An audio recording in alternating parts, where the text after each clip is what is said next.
A very good morning and welcome to this edition of Yes 101 Visual Radio for the Newsfirst team. I'm Tinal Tilakaratne.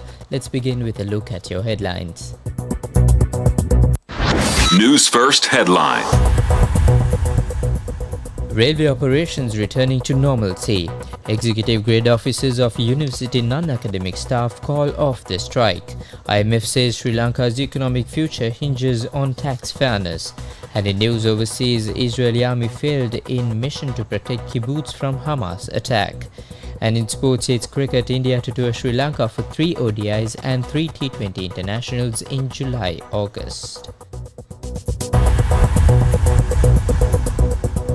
And in your top story, Sri Lanka Railways said train operations are returning to normalcy.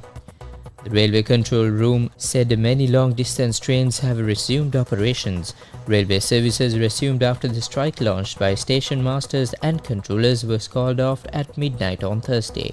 The strike was called off following a discussion with transport officials chaired by Minister of Transport and Highways Dr. Bandula Gunawardena.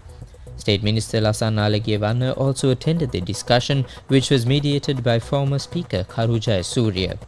Train operations were disrupted due to the strike launched by station masters and controllers on Wednesday and Thursday.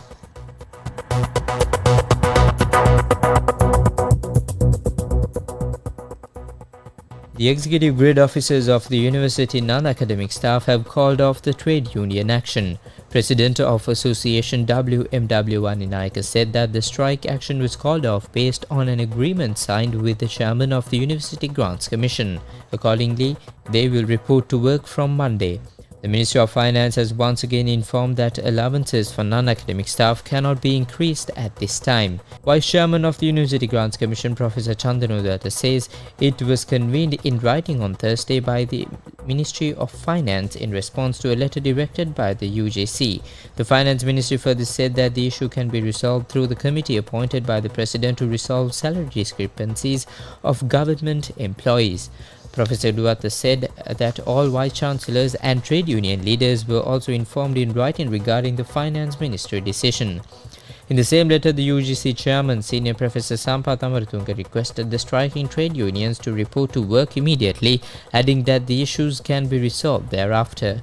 However, co-convener of the University Trade Union Joint Committee, Dhammika S. Priyantha, refused to accept the UGC chairman's request. Accordingly, he said that the strike will continue for the 72nd day. And in more news, the International Monetary Fund stresses that taxes should be paid by those who can most afford to pay them and that it is a key priority in Sri Lanka. Julie Kozak, the Director of Communications Department of the IMF, made these comments in a response to a question raised by Newsfirst Zulfiq Farzan at a press conference. The government does need to, of course, have the resources in order to pay its bills. And that means ensuring that taxes are paid by those who can most afford to pay them. And that is a key priority in Sri Lanka. Efforts in this direction include improving tax administration, limiting the size of tax exemptions that have been granted in the past. And finally, let me emphasize that the program includes measures to protect the poor and the vulnerable.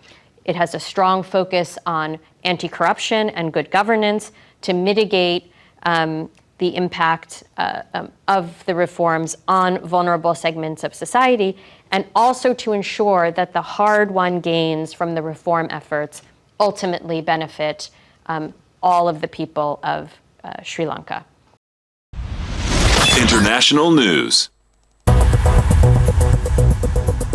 Israel's defense minister has called for a state inquiry into what led to the Hamas attacks on the 7th of October. As the military admitted it failed in its duty to protect a small community where 101 people were killed, Israel's defense minister made his comments after the first in a series of official Israeli military reports laid bare how the army operated in kibbutz, which is near the Gaza perimeter fence.